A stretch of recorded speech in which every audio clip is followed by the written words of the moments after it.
What's up everyone and welcome back to the City Insider. Today let's get started with City train in the Abu Dhabi heat as a key player returns to training.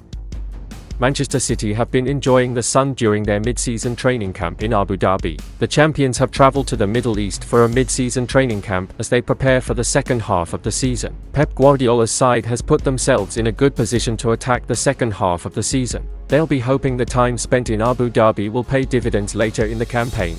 In a gallery shared on mankitty.com, there was good news on the injury front. Manchester City keeper Ederson was pictured training after his injury against Newcastle. City's number one keeper was substituted early on during City's 3-2 win at St. James Park after suffering a knock. However, the image shared indicates that Ederson has recovered from the injury. As it stands, there is currently no update available on a trio of injured Manchester City stars. Erling Haaland, John Stones, and Manuel Akanji weren't pictured in the images shared by the club. Pep Guardiola informed the media before his side's win against Newcastle that he was hopeful of having the trio back in February. With the fixture list set to ramp up, the treble winners will be hoping for some positive injury news on the trio while the club is in Abu Dhabi. At the Dubai Globe Soccer Awards, Erling Haaland expressed his frustration at his time on the sidelines. After receiving his Best Men's Player award, he said, "I hope to be back really soon from injury. I'm getting bored of not playing." Manchester City are next in action against Tottenham Hotspur in the FA Cup fourth round at Tottenham Hotspur Stadium next Friday, the 26th of January. Carles Puyol says Pep is the best head coach in the world.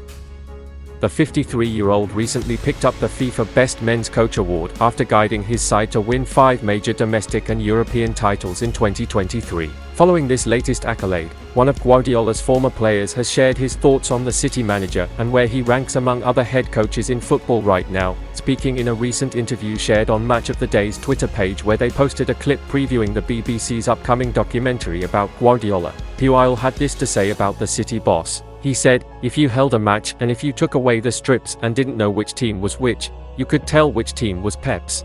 For me, he's the best by far." During their time together at Barcelona, Puyol made 164 appearances under Guardiola between the 2008-2009 and 2011-12 seasons. Regarding the former defender's point about Guardiola's distinctive style of play, the former Barcelona manager became synonymous with tiki-taka tactics, which helped the Spanish club be so successful under the 53-year-old's tenure. With 445 games under his belt as City manager, the Spaniard has won 328, drawn 53, and lost 64, picking up 14 major titles along the way. While Puyol may be biased given his experience with Guardiola, it's hard to argue with him about how impressive Guardiola's managerial career has been. Moving forward, if the Spaniard can continue to win trophies during his time in charge of the citizens, however long that turns out to be, he will undoubtedly be viewed as one of the best managers that English football has ever seen and one of the best of his generation. Laporte shares why he was pushed out of Man City.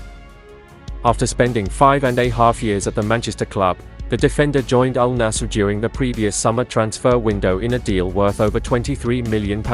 Just 5 months after his move to Saudi Arabia, the 29-year-old has opened up about his move away from City. Speaking in a recent interview with AS, Laporte had this to say about his time at City and what led to him leaving the club. He said, "Manchester City has given me victories, trophies. That's a great thing for a soccer player. I'm sure there have been things that I could have done much better, and it's a shame the issue of injuries, which have come to me too often and have affected the race. But I'm where I am, and it hasn't gone so badly. But yes, it would have been nicer not to have had these injuries because there would be different things. See, I think it's because of the injuries I suffered when the club started signing other centrals. When you make those hires, which were also for a lot of money, you can't save the place of a soccer player who has given you a lot of physical problems or injuries. The club saw it this way and preferred to bet on others. Obviously, if these physical problems had not happened, everything would have been different." City paid a then-club record fee of £57 million to sign Laporte from Athletic Bilbao during the 2018 January transfer window. During his time at the Manchester club, the Spaniard made 180 appearances for Pep Guardiola's side across all competitions, chipping in with 12 goals and 4 assists as well as winning numerous trophies including 5 Premier League titles. Looking back over Laporte's final season with the Citizens, a knee injury kept him out of action for the first few weeks of the campaign, which was then followed by him failing to get a decent run in the team. ultimately starting just 20 games across all competitions. While the knee injury may have put him on the back foot at the start of the season, it seems likely that his lack of regular game time when he was fit could have been a reason why he looked to leave the club and why City were willing to let him go.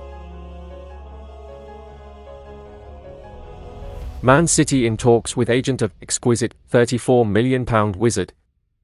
Manchester City are reportedly one of the clubs in talks with the agent of Shakhtar Donetsk midfielder Georgi Sudakov. The Manchester club have a track record when it comes to signing young players from foreign clubs in recent years, such as Josko Gvardiol, Jeremy Doku, and Sergio Gomez. Now though, despite being halfway through the latest January transfer window, the Blues have set their sights on landing another young talent, but have some serious competition in doing so. According to a recent report from Calcio Mercato, City, as well as other clubs such as Liverpool, Bayern Munich, Barcelona, Napoli, and Juventus, have all been in contact with Sudakov's entourage over a potential summer transfer move. The report also adds that Shakhtar would not accept anything less than €40 million to sell the player.